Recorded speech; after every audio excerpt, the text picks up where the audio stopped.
Zamzam Channel, berita akhir zaman dan dakwah Islam.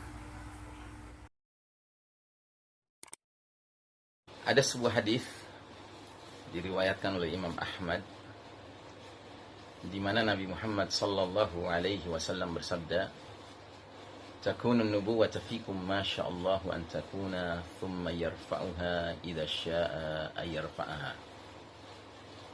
Akan berlangsung masa kenabian selama masa yang Allah kehendaki, dan ketika Allah berkehendak, Allah akan mengangkat berlakunya masa itu. Thumma takunu khilafatan ala minhajin nubuwah. Kemudian datanglah masa kekhalifahan yang mengikuti metode kenabian. Berlangsung selama masa yang Allah kehendaki, kemudian Allah mengangkatnya ketika Allah berkehendak untuk mengangkatnya. Thumma takunu mulkan 'addan fayakunu ma sya'allahu ayakuna thumma yarfa'uha idza syaa yarfa'aha. Kemudian datanglah babak atau masa raja-raja yang menggigit selama masa yang Allah kehendaki, kemudian ketika Allah berkehendak, masa itu pun Allah angkat. Thumma takunu mulkan jabriyah wa takunu ma sya'allahu an takun thumma yarfa'uha idza syaa yarfa'aha. Kemudian datanglah babak para penguasa yang memaksakan kehendak mereka, berlangsung selama masa yang Allah kehendaki, kemudian ketika Allah berkehendak, Allah mencabutnya. Thumma takunu khilafatan ala minhajin nubuwah thumma sakata. Kemudian datanglah babak kekhalifahan yang mengikuti metode kenabian, kemudian Rasul sallam atau Nabi diam.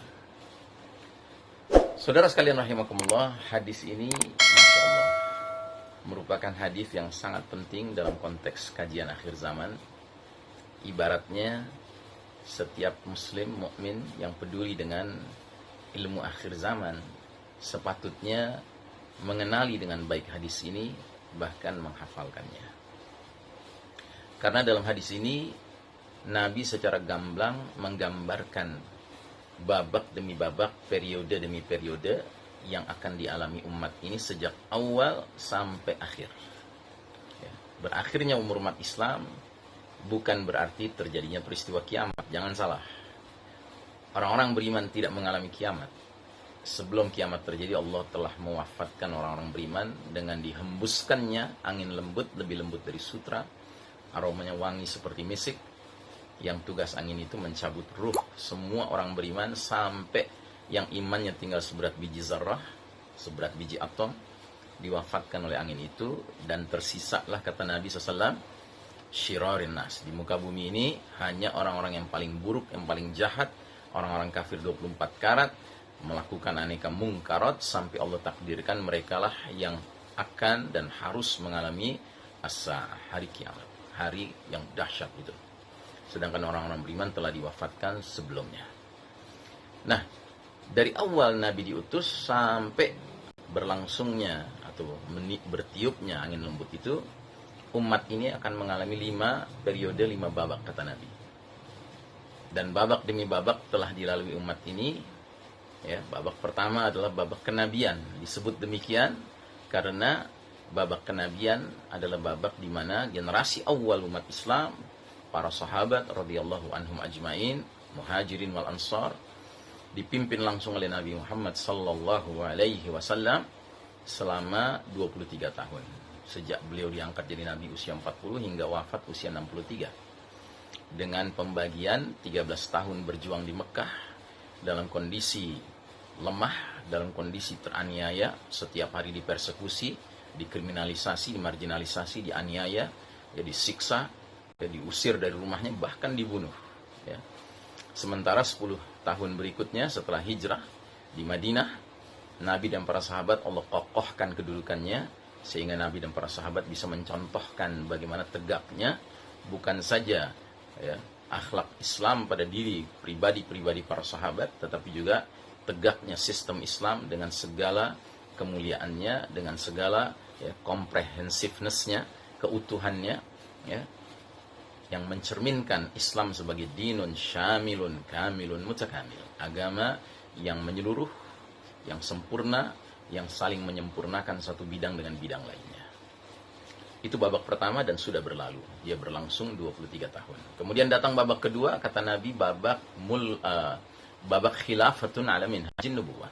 Kekhalifahan yang mengikuti metode kenabian. Itulah babak kepemimpinan para khulafa ar-rasyidin. Generasi terbaik setelah Nabi SAW. Mereka memimpin selama 30 tahun. Nabi pernah mengatakan dalam sebuah hadis, setelah aku wafat akan datang al-khulafa'u thalathuna aman, para khalifah 30 tahun, wa ba'da dzalika al-muluk, sesudah itu para raja-raja.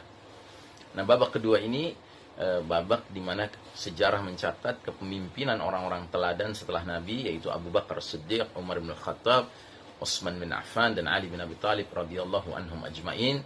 Ada sebagian yang menambahkan yaitu Hasan bin Ali. Walaupun Hasan bin Ali singkat sekali kepemimpinan, cuma 7 bulan, tetapi menggenapkan menjadi 30 tahun sebagaimana Nabi sabdakan. Kemudian datang babak ketiga.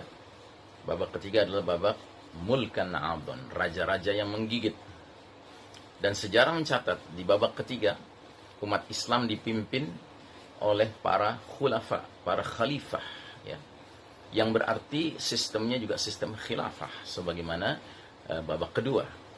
Dan ciri khas sistem khilafah adalah Al-Quran dan Sunnah, As-Sunnah dijadikan sumber nilai, sumber norma, dan sumber hukum. Namun, yang berbeda dengan babak kedua adalah pola suksesinya, mekanisme suksesinya. Mekanisme suksesi kepemimpinan di babak ketiga adalah mirip sistem kerajaan. Bila seorang khalifah wafat, maka dia telah menunjuk, ya, penggantinya, dan sifatnya berkaitan erat dengan kekerabatan. Yang ditunjuk adalah lingkup kerabatnya. Karenanya di babak ketiga, ya, kita mencatat dalam sejarah jatuh bangunnya berbagai kerajaan Islam, dan yang paling mencolok ada 3, yaitu kerajaan dinasti Bani Umayyah, dinasti Bani Abbasiyah, dan Kesultanan Utsmani Turki. Dan Masya Allah, babak ketiga ini berlangsung lama sekali. Sejarah mencatat babak ketiga ini diawali dari tahun 40 Hijriah dan berakhir tahun 1342 Hijriah. Jadi total babak ketiga berlangsung 1302 tahun. Kalau kita menggunakan Masehi, maka babak ketiga itu berakhir pada tahun 1924 Masehi. Belum ada 100 tahun yang lalu. Nah, di babak ketiga ini sejarah juga mencatat kadang umat Islam memiliki khalifah yang adil, tapi juga kadang khalifahnya zalim, ya. Namun sekalipun khalifahnya zalim, umat menyadari sesadar-sadarnya bahwasanya mereka harus menahan diri. Karena apa? Karena khalifah itu betapapun zalimnya tetap masih menjunjung tinggi kitabullah wa sunnah sebagai sumber nilai, sumber norma, dan sumber hukum. Kemudian datanglah babak keempat yang Nabi sebut sebagai babak mulkan jabariyah. Babak keempat ini kita belum tahu akan berakhirnya kapan, sebab kita berada di dalamnya saat ini. Dan babak keempat ini adalah babak kepemimpinan para penguasa yang memaksakan kehendak mereka. Kepemimpinan di mana Allah Ta'ala sekaligus menguji umat Islam dengan ujian yang sangat berat. Apa itu? Allah Ta'ala menguji kita, umat Islam, dengan posisi sedang kalah. Sementara sebaliknya, kaum kufar, khususnya Al-Yahud wan Nasara, Eropa dan Amerika, yang Allah izinkan memimpin dunia sejak saat itu, sejak hampir 100 tahun yang lalu itu. Karenanya, kalau kita merasakan betapa pahit dan getirnya hidup di babak keempat ini, memang dapat kita simpulkan, this is the darkest chapter of the Islamic history. Ini babak paling kelam dalam sejarah umat Islam. Karenanya Nabi juga memberikan gambaran dalam sebuah hadis riwayat Muslim, hadis sahih, badiru bil a'mali fitanan ka qit'il lailil muslim. Bersegeralah kalian beramal sebelum datangnya fitnah-fitnah yang begitu banyak seperti malam yang gelap gulita. Inilah babak yang sedang kita jalani sekarang ini. Kapan dia akan berakhir? Wallahu a'lam bissawab. Cuma kita bisa membaca tanda-tanda yang bermunculan. Dan kalau saya ditanya secara pribadi, saya termasuk orang yang husnuzon billah. Babak ketiga ini tampaknya sudah mendekati jadwal expire date-nya. jadwal berakhirnya. Untuk kemudian kita akan memasuki babak kelima, dan itu babak terakhir, yang mana dalam hadis tersebut Nabi Muhammad sallallahu alaihi wasallam menggambarkan thumma takunu khilafatan ala minhajin nubuwah. Kemudian datanglah babak kekhalifahan yang mengikuti metode kenabian dalam hal kepemimpinannya. Thumma sakata. Kemudian Nabi diam. Kemudian Nabi diam, kata para ahli hadis, mengisyaratkan sampai disitulah batas akhir umur umat Islam. Dengan kata lain, umur umat Islam ini akan berakhir dengan husnul khatimah, ya, akhir yang baik. Diawali dengan awal yang baik, kepemimpinan Nabi Muhammad SAW, langsung diakhiri dengan akhir yang baik, yaitu kepemimpinan Al-Mahdi, yang kemudian disokong dengan turunnya Nabiullah Isa alaihissalam dari langit, bukan untuk membawa ajaran baru, apalagi membenarkan agama Nasrani yang sudah jauh menyimpang dari aslinya, tetapi justru menegakkan dinullah al-Islam. Karena Isa alaihissalam dikatakan dalam sebuah hadis, ketika turun di akhir zaman kelak nanti, dia akan mengikuti millah Muhammad sallallahu alaihi wasallam.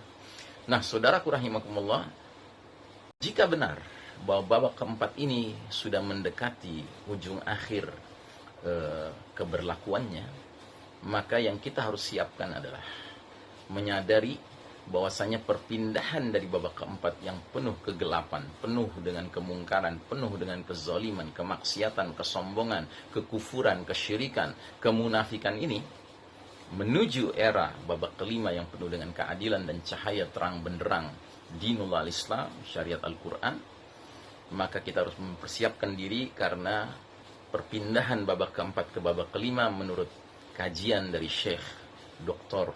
Muhammad Ahmad Al-Mubayyad dalam kitabnya Al-Mawsu'ah, ensiklopedia akhir zaman, adalah sebuah perpindahan yang sifatnya tidak seperti makan siang gratis, ya kan? There's no free lunch, ya kan? Tetapi dia akan merupakan masa transisi yang penuh dengan ujian, penuh dengan rintangan, tantangan, cobaan, bahkan bencana-bencana besar akan bermunculan, yaitu dukhan, yaitu pembenaman bumi di timur dan di barat, yaitu gempa-gempa, kemudian shutdown of modern technology. Untuk selanjutnya kita akan diberi karunia Allah Ta'ala, yaitu busyra, kabar gembira, hadirnya the certified leader, sang pemimpin yang disertifikasi Allah dan Rasulnya, yakni Al-Mahdi. Allahumma ja'alna min jaysh al-Mahdi alladhina akhadhu ihda al-husnayayn ish kariman aw mutshahidan. Billahi taufiq wal hidayah, al-afu minkum. Wassalamualaikum warahmatullahi wabarakatuh.